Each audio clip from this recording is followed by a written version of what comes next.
Waalaikumsalam warahmatullahi wabarakatuh. So we are in group 6. We're gonna talk about history of English poetry. So let me introduce myself. My name is Ika Intan Aries. My name is Nursyahada. My name is Mutia Nur Sadida. My name is Fahima. Nabila. So let's get into the material. First, let's talk about the history of English poetry.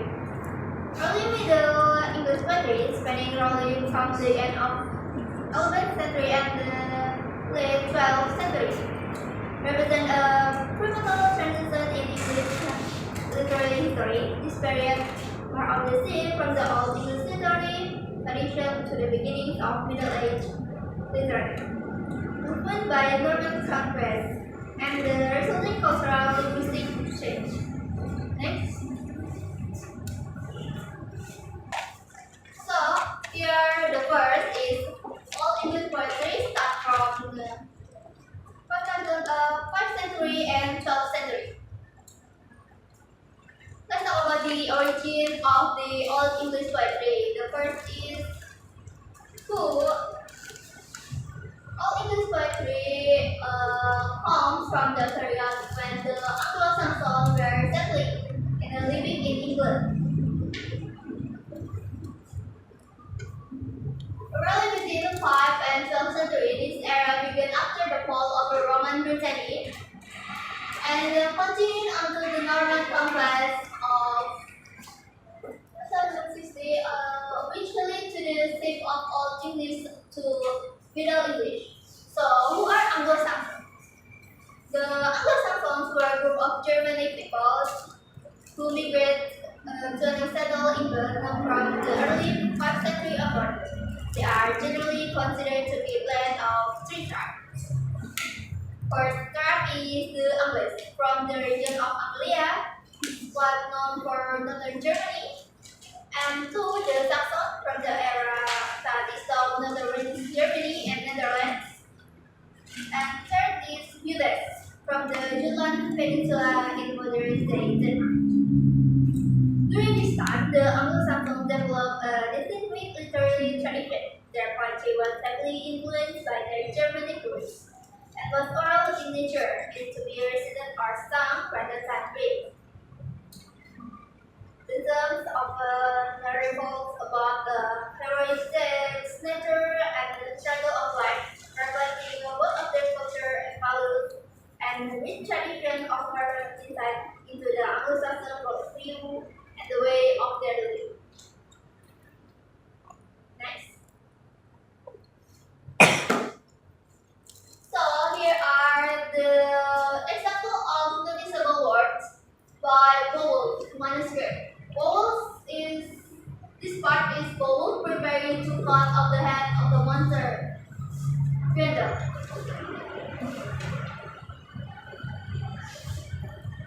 So the Bowles manuscript is talk about a heroic character named Beowulf. Next.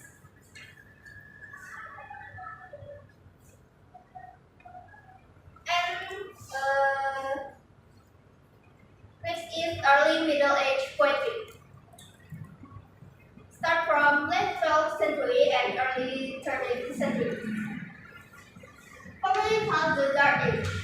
These weren't necessarily the greatest of the time for interpretation, deeply intellectual inquiry, and the urges of literary output were rampant. Stability across Europe in disintegrate learning literature took a back seat to survival. So this early Middle Age poetry is heavily influenced by French poetry around 12th and early 13th century. This influence comes through several channels, like including the Norman conquest and the resulting interaction between the Anglo-Norman aristocracy and Anglo-Saxon population. However, before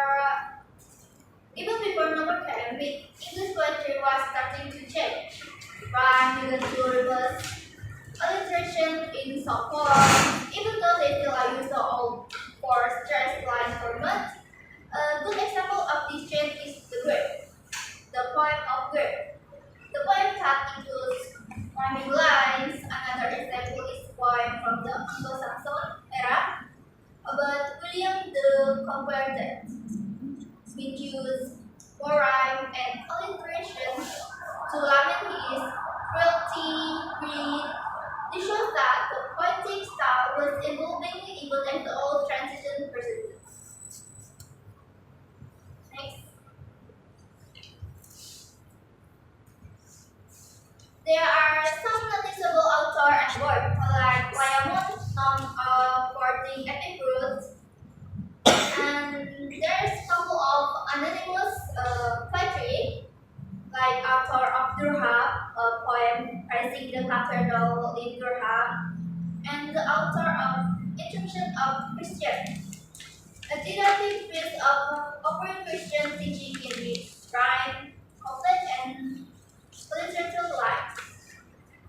And this is one of the examples of the poetry on this era is all and the nine figures.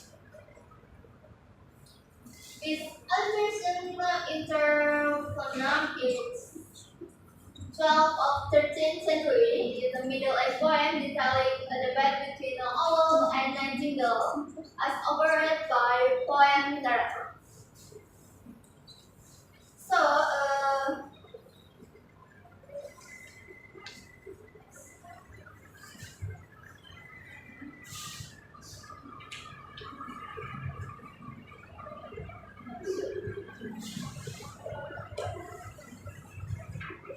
So next, I will present about High Middle Age. So High Middle Age is start from 1000 to 50,000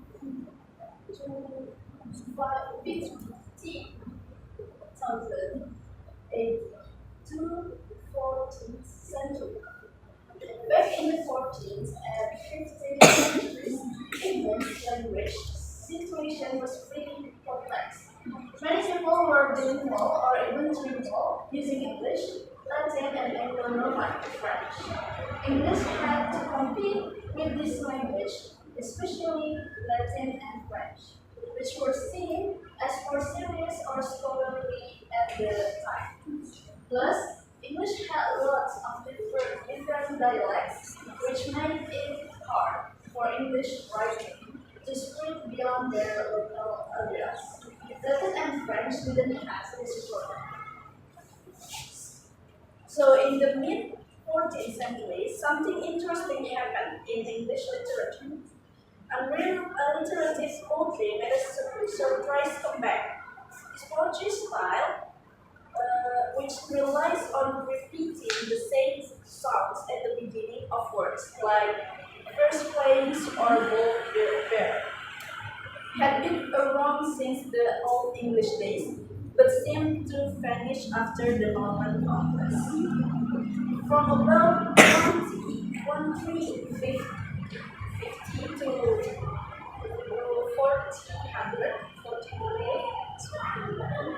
a bunch of serious language poems in this old style popped up. Scholars debate whether this was a full-on revival of old traditions or just the natural continuation of something that never really went away. Early examples like William of Fowler and Winner and Master show different levels of skill and depth. William of Fowler is a retelling of a French romance, while Winner and Master is more about social issues and has more sophisticated language. So in High Middle Age had several characteristics. It is transition from Old English to Middle English, feudalism and chivalry, and the last is oral to written tradition. Next.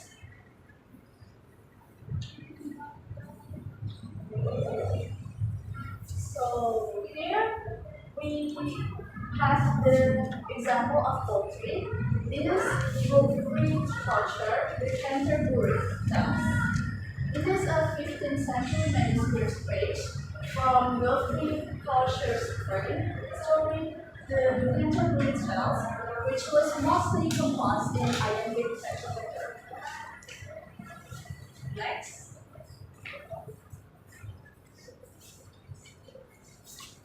Next is Renaissance Elizabeth period or Sonnets. It has happened between 1400 to late 1600. During this period, English was going through huge change. The country was buzzing with new ideas from the Renaissance and dealing with a lot of social and political upheaval. This mix of excitement and uncertainty made the literature from the start incredibly rich and intense. The writers captured both the thrill of new possibilities and the anxiety of the world in flux, making their work stand out even more. So, in this Elizabeth period, are often seen as the gold age of English literature. This time spans from Queen Elizabeth I's reign to King James I's.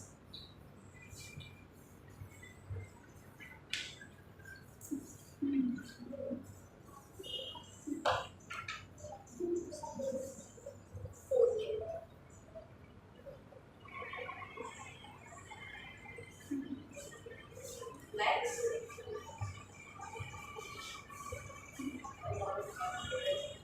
this is the example of poetry in that era.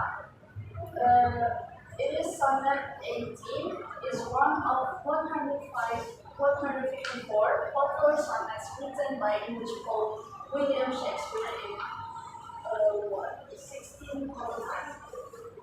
That's all that I can explain. Next, I will explain about Renaissance era enlightenment in late 1600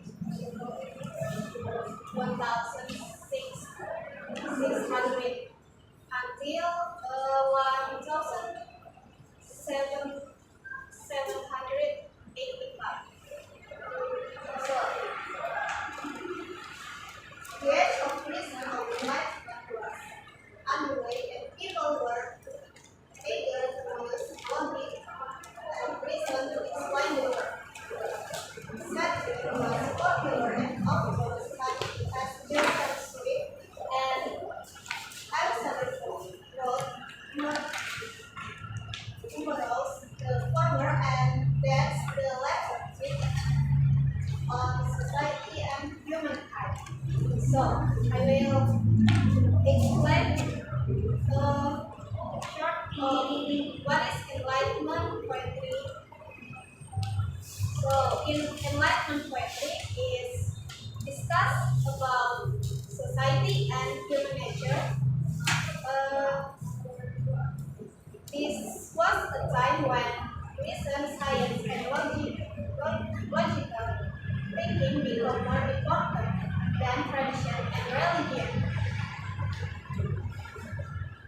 And the short history of this era when movement with its emphasis on feeling and individualism has often been described as having developed in opposition to the Enlightenment, but it also depth and extends such best ideas and early 18th century rationalized as natural law, constitutional government, and the rights of middle class, especially those of middle class women. So this era is called the Storm and Drum, or Storm and Stress. Because in lyric poetry, the Storm and Drum movement continued in admiration of the standard set by Harvard University on ocean and by Cox in his poem. So let's talk about characteristics of his poetry of his era. The characteristic is humanism, classical inspiration, use of vernacular or vernacular is like common language, structured forms, depths of research and nature, satire and sentimental poetry. The author of his poetry is John Milton, Alexander Pope, and John Dryden.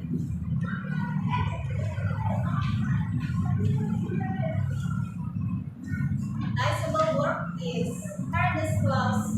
Paradise Lost is an epic poem explored by John Milton. The last is Absalom, an article published in 1681. Next era is Romantic. So the Romantic era is in the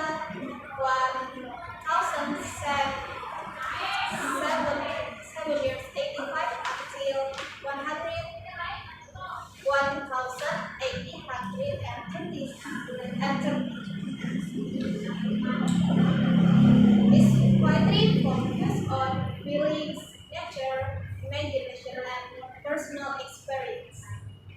So, romantics is emphasis on emotions. It means focus on strong feelings, love, and nature. Show nature as pure, powerful, and beautiful. Imagination and creativity, individualism, the supernatural, and the mysterious. It means explore things like ghosts, grief, and the dark side of human nature. So,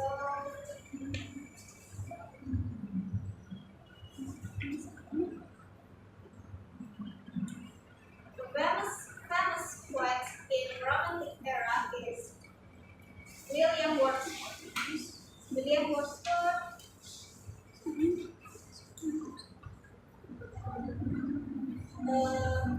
William Wordsworth and Samuel Taylor Coleridge first published lyrical ballads with a few other poets. In 1798. Next will be continued by Judge. Next is Victorian era. Some of the Victorian era poets are Poe and Whitman. They appear to have radically different styles than those of the Romantics. In fact, they seem in some ways much more connected to the Romantics than to the era they are placed in.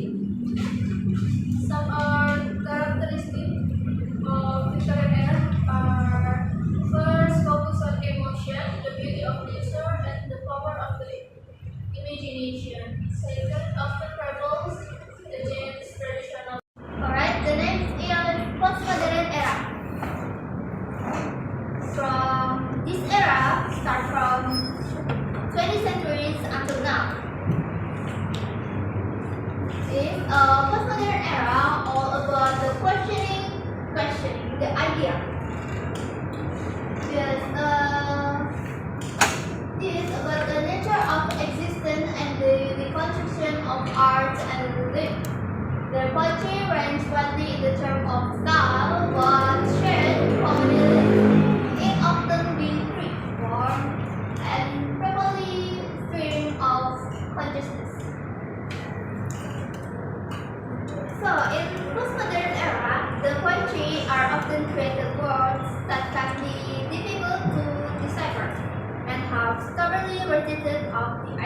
sometimes and even being understood.